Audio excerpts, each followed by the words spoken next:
Well, welcome to Solstice Park. I'm really glad that you found it. West Seattle's hidden astronomy observation nexus? I don't know.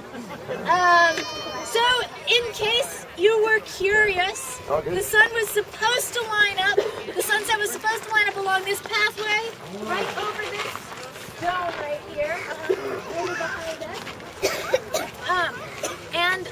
I think it did, actually, yeah, which is very exciting.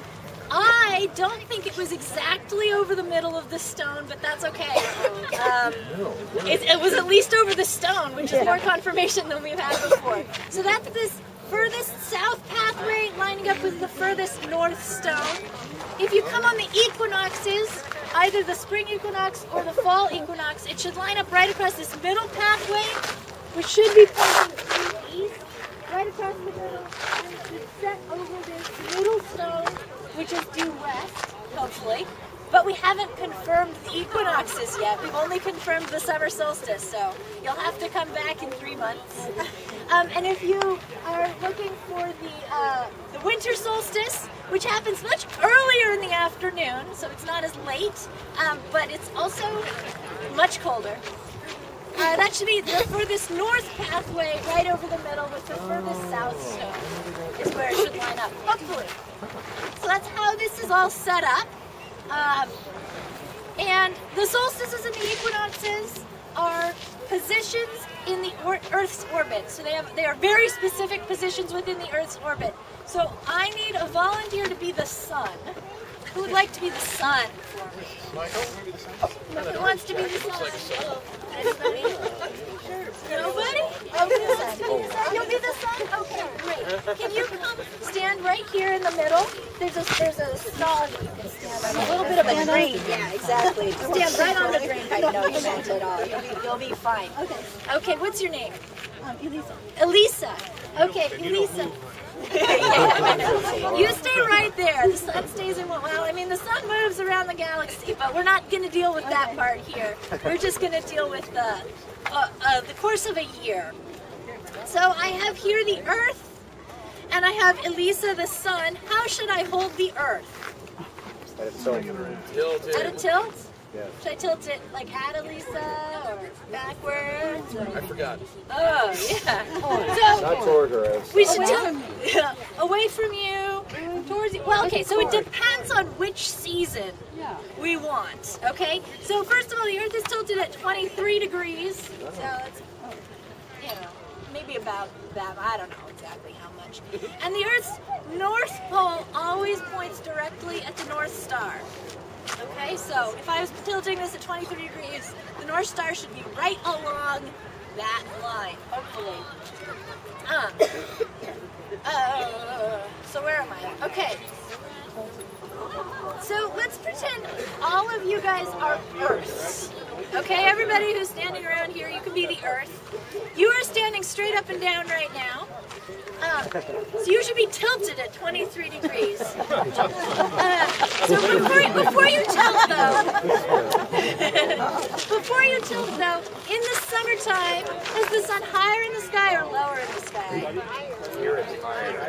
Yes, the sun is much, much higher in the sky. Okay, and in the wintertime, the sun is lower in the sky, right? So let's just play around with this a little bit. Everybody, I would like you to bend at the waist a little bit, tilt towards Elisa the sun, okay? Don't bend all the way over, just a little bit. And with your eyes only, look around until you see Elisa, okay? Are your eyes looking like they're tilted up into your head a little bit or down, like down towards your nose? Okay, you can stand up for just a second. So that your eyes are tilted up. And so you have to look up to see Elisa the sun. So the sun is higher in the sky. Which season was that again? Summer. Summer. So in summer, the Earth is tilted towards the sun. Let's do the opposite one now. Everybody spread your feet just a little bit and tilt back. Just give yourself a nice little stretch. Your eyes should be gazing up at the sky. Okay, and now look for Elisa. Exactly. Look for Elisa. Okay, what do you have to do with your eyes? Look up into the sky or down your nose?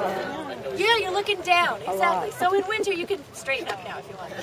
In winter, the sun is lower in the sky. All right? So in winter, the Earth is tilted away from Elisa. So let's do summer first, since that's where we are. All right, so I'm going to stand here, and north is that way, so I'm going to tilt towards the North Star. You can see I've got the Earth tilted towards Elisa a little bit. Hopefully that's 23 degrees. Okay, and then we're going to rotate around Elisa. I have to keep the Earth tilted exactly the same way. We're going to revolve, excuse me. And we're going to come around, what's the next season? After summer, fall. Okay, yeah, autumn or fall. So we're going to be sort of edge on, you know. It's not pointed at Elisa, it's not pointed away from Elisa, it's just a tangent, if you want the math word. Okay, it's just flat on. Okay, then we're going to keep going, and we get to which season? Winter. And we're tilted away from Elisa. Notice I have not changed the tilt of this. It's still pointed directly at the North Star. Okay, so we get to winter, but yet we are tilted away from the sun here in the northern hemisphere. And then we get back to, what's the fourth season? Spring. Spring in this case. And we're once again straight on, sort of flat on. What happened to Australia? Oh. It's still there. Yes, Australia is still there. Good. Okay. But is Australia in our summertime? Is Australia tilted towards Elisa or away from Elisa? It's away. It's like the opposite, right? So this is why they have winter while we have summer. Okay. And then you go around the other way, and once again they're tilted towards Elisa. Okay. So they've got summertime. So if you want eternal summer, just keep flying back and forth between the northern and southern hemispheres. Okay? So thank you very much, Elisa. It's a big round of applause. All right. Yes. Yes. Hold on just a second. I'm gonna announce one more thing, and then we'll go on. We have a guest speaker tonight. Okay. But I did want to tell you about two really cool missions that NASA's got going on right now. This is the NASA Solar System Ambassador piece of the job that I do. Okay, I have many hats. The one I'm wearing tonight is my volunteer hat as the NASA Solar System Ambassador. And there are two really awesome missions happening right now that are just about, one of them sending data back right now, data being pictures, and the other one's about to send us a bunch of really cool pictures, and it's already sent a few. Those two missions, Messenger is at Mercury. It entered orbit around Mercury back in March, and they're starting to release a whole bunch of new pictures of Mercury. Up until Messenger started orbiting around Mercury, we did not have pictures of the entirety of Mercury's surface.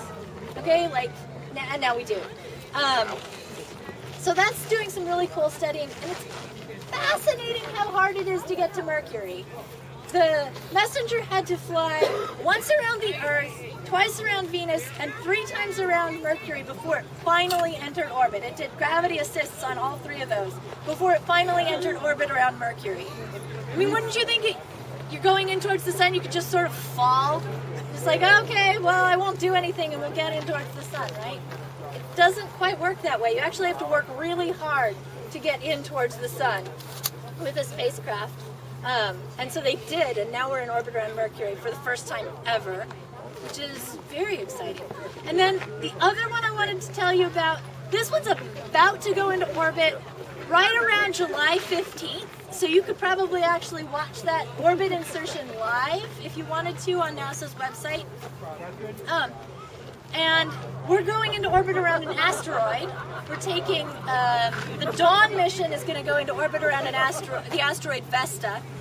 And then, after it does a year's worth of taking photos and data there, it's going to come out of orbit around Vesta and go into orbit around another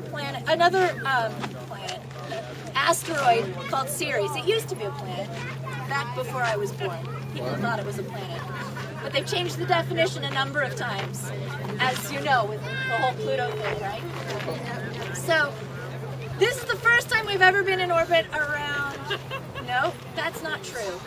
This is the first time we've ever been in orbit around 2 solar system bodies with 1 mission. A lot of you remember the Voyager missions, and Cassini and Galileo Those have all gone past multiple solar system objects. Like the Voyager missions went past almost all the solar system objects. Not all of them, but almost all of them. But this is the first time we'll actually go into orbit around both of them, and that's made possible by the ion drive. Sounds like science fiction. The ion drive is this really gentle type of rocket, essentially. It pushes with the amount of force. If you imagine holding a couple sheets of paper on your hand, that's how much force this engine on board Dawn has. Just a couple sheets of paper. And so it's only pushing just a little bit more each second, you know, just because it's just pushing with the amount of force of 2 sheets of paper. But there's no friction in space. So you push with just a little bit and it just keeps coasting. You push a little bit more and it speeds up, it keeps coasting. You push a little bit more and every second you're adding just a little bit more push and it gets going really, really fast. So that's how that one's really impressive. So right around July 15th, watch for that. A bunch of pictures to start coming back from that. And then there's going to be a big celebration called Vesta Fiesta, the first weekend in August. There'll probably be some events around here.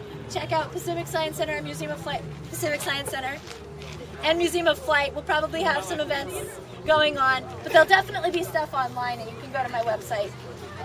And I'm sure the blog will post stuff. What's your website? Alice'sAstroInfo.com.